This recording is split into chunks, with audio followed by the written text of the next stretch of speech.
Welcome everyone to this pre-concert conversation. I'm Merwin. I'm a violinist with the Toledo Symphony, and we are joined by our intrepid music director, Alain Trudel, joining us from Canada. Hello. And we're so excited to be talking about our upcoming concert this week, Musical Tales of the Bard. So this will be streaming April 10th at 8 o'clock p.m. Eastern. And, of course, it will be available video on demand a little bit later. We're so excited to be talking about this great Shakespearean concert. Alain, I know as a composer yourself, you've been inspired by literary and mythological sorts of influences. What's it like to be composing something that's kind of inspired by literature as opposed to absolute music that's just music for its own sake? I know. It seems like since Beethoven wrote his Ninth Symphony, that we're right. The absolute music is very intimidating. Brahms was one of the rare composers to write a lot of absolute music and was amazing at it. But most composers, they have a little bit of inspiration that comes outside of pure music. Maybe it's the way society has evolved. Maybe it's just the fact that it's quite easy to get the inspiration when you have already a story that's out there. It's like, you're completing something that's there, or it's your commentary of about something that already exists, or simply the way you see it. So there's I don't know, there's something that's I wouldn't say easy about it, because it's never easy, but there's something that you already work as a tandem with the person who already wrote the play, already wrote the story, the poem, or the legend. So I don't think you've actually written a Shakespearean work, though. Not quite yet. But there is definitely something that lends itself to music when you're talking about Shakespeare. I think he was certainly somebody who mentioned music very, very often in his plays. One of the great things about a Shakespearean sort of concert is, of course, when you think about Shakespeare, you're thinking about the great tragedies come to mind first and foremost, like Hamlet and Othello and King Lear. But there's really such diversity in Shakespeare's output. And I know that you have kind of a fondness, not just for those great tragedies, but really all of the genres. Actually, he has great humor. I mean, this is it's interesting. I mean, if you bring back at that time, I guess you needed some humor to get by. Because when everything is easy, you can have an attitude. But when everything is so hard, you need to have a sense of humor to like survive your times. So that's very important. But seriously, he wrote some amazing, like you just said, on every angle of the spectrum, or every side of the spectrum, there's something that's witty. And for example, if you take Verdi, who wrote Othello, yes, but also Falstaff, and and there's always a lesson in it. But basically Falstaff is like, it's so funny, and the end is like, it doesn't really matter. Life is life, and and the big tutti, all the song at the end is like, whoa, and that's interesting because there's a little bit of the more life experience you have, the more interesting your humor can be. So.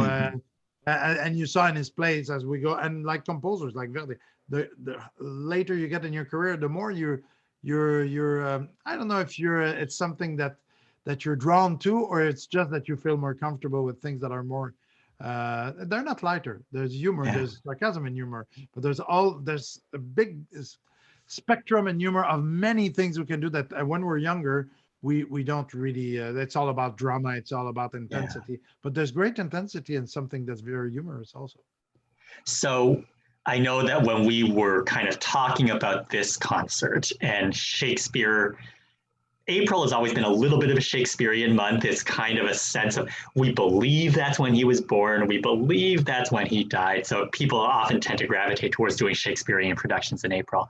And I know that you really wanted not just to go for the kind of the low-hanging fruit, I guess, but to really explore kind of the diversity of that of Shakespeare's output, and really to include the humor, to maybe include some of the historical plays. And so how do you feel like that aim is reflected in the program that we've actually ended up with?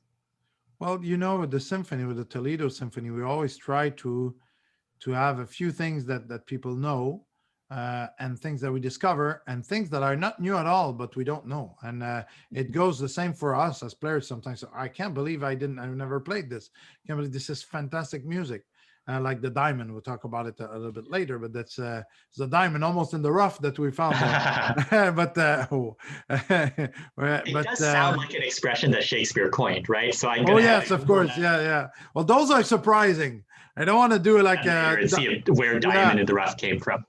Yeah, if you can dial in the WGTE quiz that we do, there's a good one there.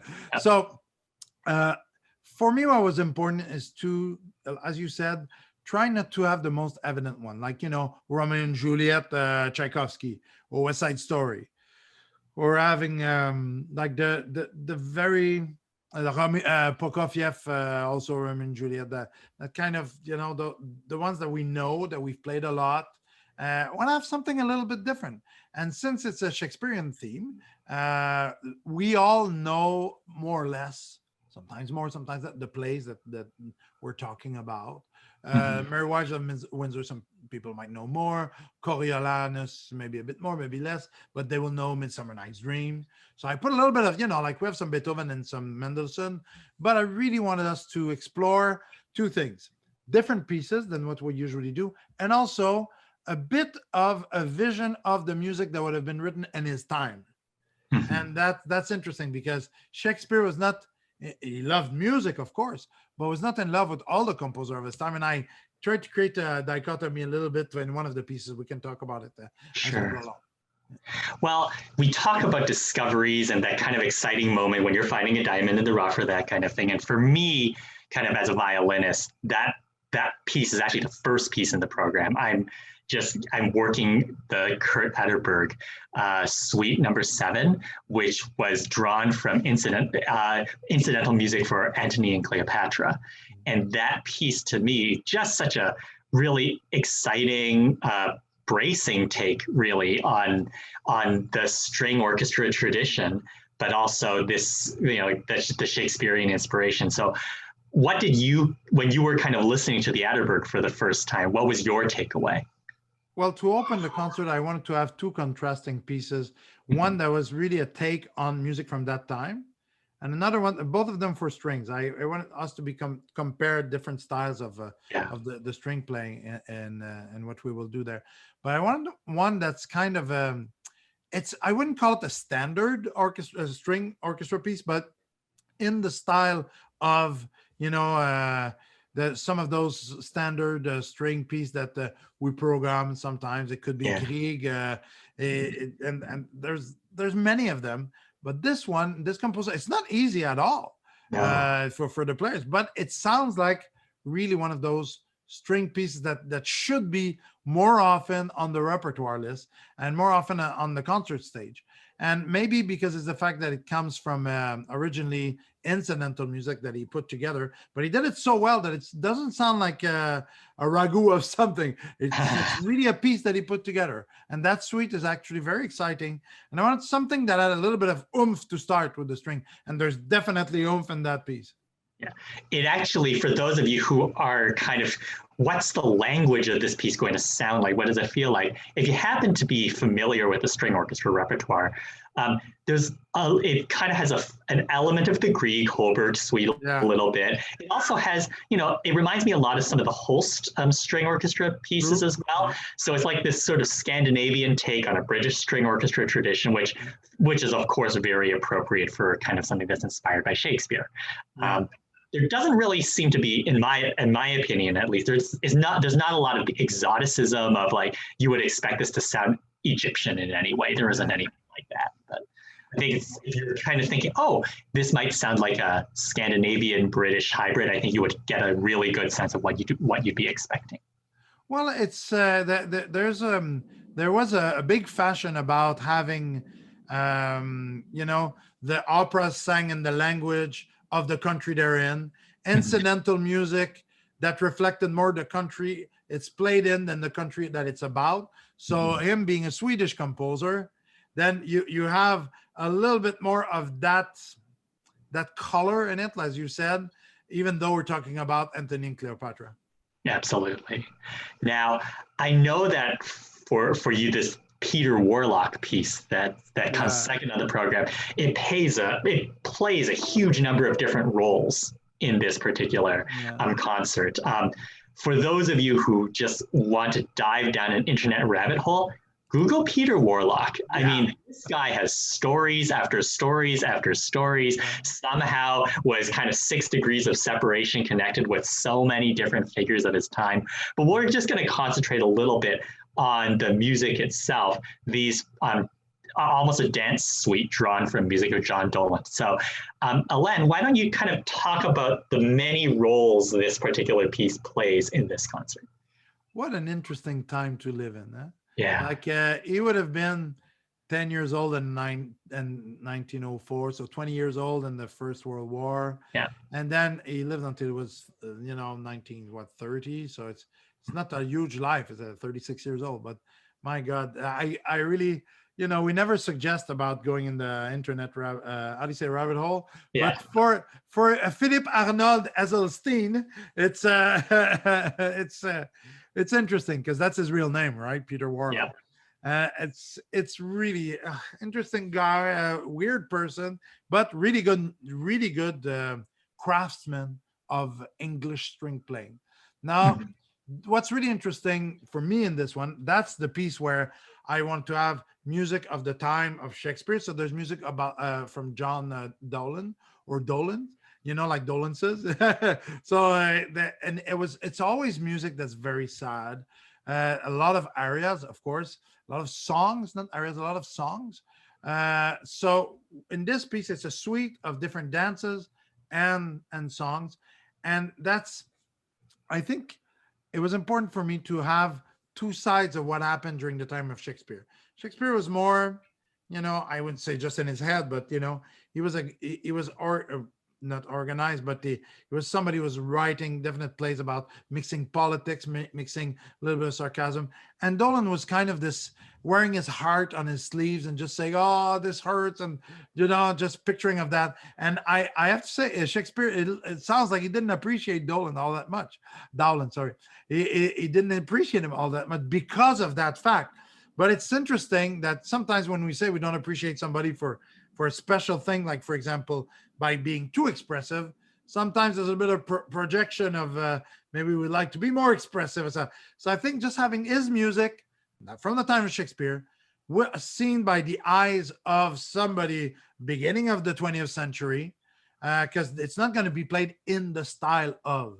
It's really a take on it, and it's kind of a larger British style of chamber strings that not chamber strings, string orchestra that we will play with that. So it's a look from the 20th century of a composer that's around Shakespeare time, very expressive, with Shakespeare being a more I wouldn't say Cartesian, but more to the point.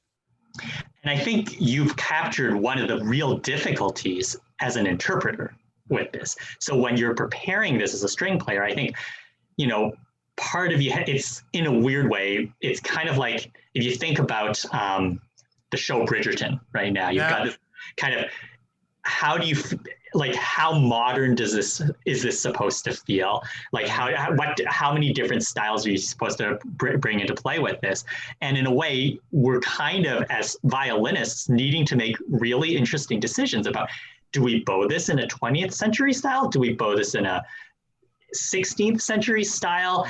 Because I think Peter Warlock was approaching this with the combination of really trying to be authentic to Dolan. But that being said, there's a really strong tradition of 20th century British string playing that you can't get out of. And so how much vibrato do you use? And I think these are some of the challenges that I think, that as we're kind of working through this week, these are the things we're trying to navigate. And I think it's really exciting. I think even the bowing choices that you're using, you're having to somehow find this common ground between 4 centuries of different musical traditions.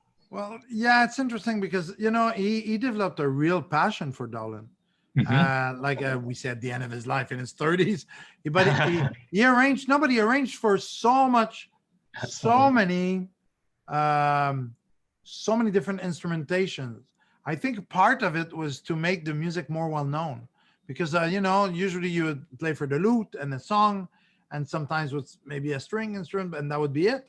And but he wanted it to be more, that more people would know about it. So he would write, but then he would take his liberties, because he's not an arranger, he's a composer. So he Yeah. needs to get his own idea. And so, of course, it's way too thick. I mean, it's way too big. There's double basses but I think the idea, what he really got behind that, was the emotion behind it. So I think the connection would be to play this music in an emotional way, which at the if you go back in the 16th century, it would be more something not detached, but an emotion of, and in 20th century, it's more like, right? So that's your dilemma there when you play it, right? We now move to kind of more of the full orchestra portion of the program. And we have two composers who kind of are maybe more commonly associated with this sort of program, where if you were thinking, oh, they're putting on a Shakespearean program, you would not at all be surprised by seeing Beethoven Coriolan Overture or Mendelssohn Midsummer Night's Dream. Two very, very different plays, obviously. Coriolanus, very much a historical play. And it's interesting, Beethoven obviously, has been very much influenced by history. Here he goes further back than, say, Eroica or even Egmont. He's going to a much further back historical source with the Coriolan. So maybe talk a little bit about how this very old history somehow still feels very quintessentially Beethovenian. I think the subject suits Beethoven very well. Yeah. The guy, he did all the war. He came. He did everything he had to do to help his people, and then he gets a raw deal. So how more Beethoven can you get? Yeah. But there's also what's great about those stories, which we're not supposed to do in life, and we don't do if you're a normal person, is the vengeance, right? Yeah. Because all these personages, they all have so much, in them. They need to have so much vengeance. It's like, and Coriolan, I think the music of Coriolan, I like this incident music. I really wanted to have that one on, because this has so much power and it has so much angst, like bam, bam. It's like, whoa, and this really is what you would think of a Shakespearean, like a drama. It's, I think, it encompasses within the first, as Beethoven does so well, in the first 20 seconds or 30 seconds, you're in. There's no intro. It's really right into it, like in the story, like in Coriolan. It doesn't start like once. No, the guy arrives and he's all like, and okay, so, and everything has changed and it's a different. So it's not that much different than believing in somebody who does everything good for everybody and seeing that he's naming himself emperor. I mean, so it's, I'm not talking about Coriolan, but I'm meaning the shock that you get when you come back from being in all those war campaigns. So for Beethoven, I think this is one, and you really, as only Beethoven can do that. He nails it. And then you get into a little fantasy, right? Midsummer Night's Dream, and it's the part where it's the nocturne. So it's before she's gonna wake up and fall in love with the first thing she sees. That's her, that's her punishment, So and it's gonna be a donkey, and so we know the rest. But I didn't want to use, again, one of the most, it's really well known as the nocturne. It's a big French horn feature. And it's also nice in our concert to change the pace. We had a lot of strings, then Beethoven full orchestra, then maybe something with a wind solo, a brass solo. So I think it was very nice to have that. But I didn't want the overture, didn't want to have the wedding march, nothing that's like too super evident, but some beautiful music from Mendelssohn.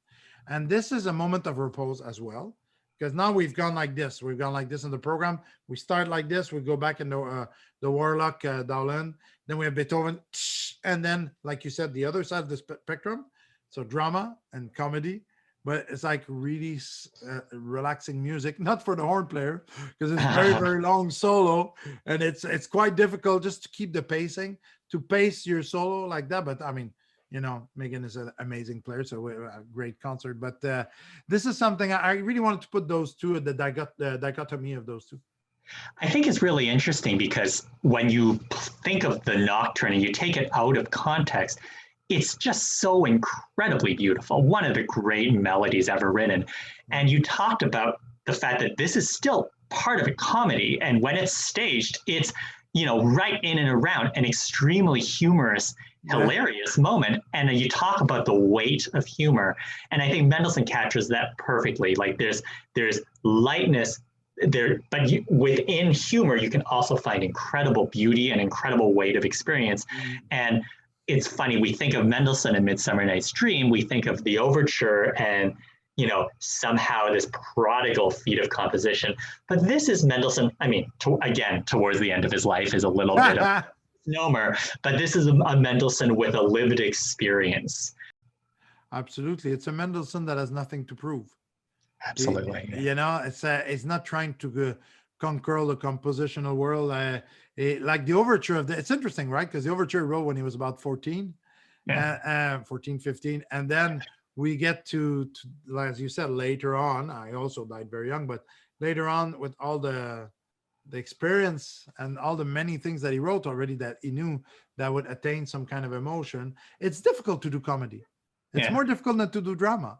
Because either the joke is funny or you're the joke, right? Like the donkey, actually. But Mendelssohn was so bright about this. He's a great phenomena as he was a wonder kid, but he evolved into a very mature musician. It's just too bad it didn't live that long. But he was so busy creating opportunities for everybody in the music world at his time that some of what he did was music, but a lot of what he did was creating opportunity for the next generations of musicians. Well, David Diamond, actually kind of segueing to the last piece in the program, David Diamond, also a great educator, had a much longer life, also had this this great breadth of repertoire. And I think right now he's known at this point for a select handful of pieces. This is kind of on the periphery of that. Like, I think this is one of the pieces that you do think of when you think of Diamond's output, but a really wonderful piece of music that it sounds like when you're thinking, music to Romeo and Juliet, that this was music for a play, but really this is music inspired by the play that was meant to stand on its own. So I was wondering if maybe, I know you're a fan of David Diamond's, and if you contextualize this piece in his output and then maybe talk a little bit more. For so long, he was not played so much. And it's, there are two things that made that he wasn't played. None of them are musical. None of them have to do with the quality of his work. Basically, he was gay, he was openly gay, and he was Jewish. And for some reason, there was, if you go back in the 40s, 50s, it was not something that, or even more recently, depending on what place you are, but it's those things for crazy reasons, like you're not as good as a human being. It's ridiculous. So I'm just really happy that like now people are going like, okay, this is great music, let's just play it. The guy didn't do anything that was not honorable, he was just himself. And the humans are bizarre sometimes, it was kind of until Koussevitzky, Bernstein, Charles Munch, they decided, so okay, we're going to play his music in the 50s and the 60s, but in the 60s, let's say, but that's a long time for him to wait to have some kind of recognition, and let's say in 19, and he that's a good thing he died only in 2005. He lived a very long life. He lived until almost 90, 88, 89 anyway. And he at least had the last part of his life being recognized for just a great human he was and great musician. So for me, there's a double reason to do this: the great musical side and the fact that let's right some wrongs here, because it's just not fair. A great musician like that, why? So anyway, so for me that was important, but that's not the number one. Is always music. I mean, you can have a great story, but your music is not good. Sorry, you are a great human, but we won't play the music. But for him, I mean, he wrote a bunch of symphonies, wrote a lot of things, and this music, I was really, and Merwin, you and I talked about this a lot. We're looking which Romeo and Juliet can we do, because we wanted to do Romeo. Prokofiev, it's so well known. I'd love to do a Prokofiev on another program. Maybe that's not a Roman, that's not a Gershwin. Sorry, sorry. I'm gonna say all the names of people I know. That's not a Shakespearean program, but and Tchaikovsky, it's way too evident. Let's not do it. So getting out of an American music, we need to play the American music on the program. So it's important. When I'm in Canada, I play tons of Canadian music, and in America, I play lots of American music. And it's easy in the States. There's so many great American composers from so long ago that you have a choice. It's very easy to find great pieces. Not that it's not easy in Canada; it's easy too. But in America, there's so much more people, more composers, that you can find somebody like Diamond, and just say, "Wow, let's bring this." The idea is to bring this kind of thing back in the standard repertoire, and the cycle of standard repertoire. So the more orchestra that plays his music, especially that, and I think it might be an idea to have to compare. You can compare like Young Juliet and the grave, the scene at the grave, the death scene, from Tchaikovsky, from Diamond, from Prokofiev. You can compare them, and everybody has their language. What's interesting with him is very tonal language, something you will recognize. Everybody will recognize. But he has his own personality, his own language, which is not easy to do in the tonal language, because, in Western music, we've been having tonality for like 500 years, 400 years. And to have something new to say, something interesting to say, it's a pretty big deal, especially when you're a professional composer, unlike me. When you're a professional composer, you have the pressure of the history of music behind you, and say, I need to do something that's going to be different, unique, but at the same time, not copying. And he was one of those, really a craftsman of music. And I think this comes from that, the craftsmanship in it, and the idea and the craftsmanship together, and the experience makes for a really great Romeo and Juliet. Well, it's interesting that you mentioned like what you were just talking about, this anxiety of influence, really. You talked about absolute music earlier, and like writing absolute music after Beethoven, it's very, very difficult. If you're David Diamond and you're writing Romeo and Juliet, you are perfectly aware of Tchaikovsky's Romeo and Juliet. You are perfectly aware of Prokofiev's Romeo and Juliet and Berlioz's Romeo and Juliet. And you are definitely, if you're not able to kind of stand comparison with them, you're not going to be writing something like this. And you talked about, hey, absolutely, we can compare balcony scenes. We can compare Juliet and her nurse scenes. And I think with Diamond, he absolutely stands up to those great masters. And we're so excited to be really be concluding the program with music like this, that I think you'll both recognize and not recognize at the same time. And I think that's something that's really a hallmark of a program, of programming kind of philosophy that you always try to have. Yeah, definitely. And this is from top to bottom of the organization. It's funny that expression, top to bottom, was the bottom. Right? Anyway, but that's donkey, right? But it's like, we want to play things we all know, the musicians, the public, everybody knows and love, something that might, get you interested in coming to hear the concert or dialing in. And then usually what we wind up talking about between a musician or with the public, or the public when they talk, the audience, that they talk together, is usually something else than those well-known pieces. And I have a prediction. I think the Diamond will do very well in discussions after that. So as we come to the conclusion of our conversation, I was wondering if you'd be willing to share a Shakespearean memory, something that kind of like, maybe from your past, or something that like his influence extended directly to your personal life. Actually, my experience, my really deep experiences with Shakespeare are with my kids. And I have two, because I have some older kids and I have a very young daughter also. So the first one with my older kids, when they were teenagers, I found some manga books, Yeah. manga cartoon book of Hamlet and Hamlet and Macbeth. And my daughter was older; she was already gone from the house. But my two boys were still there, and I put the manga in the room. And while they're reading about superheroes or whatever or other mangas, then they got to that manga and they were like, "Whoa, this is really sick story." Dad, what's that story about? It's like even worse than the stories we're reading about the Avengers or something like that. So yeah, it's like the original story of what happened with this superhero.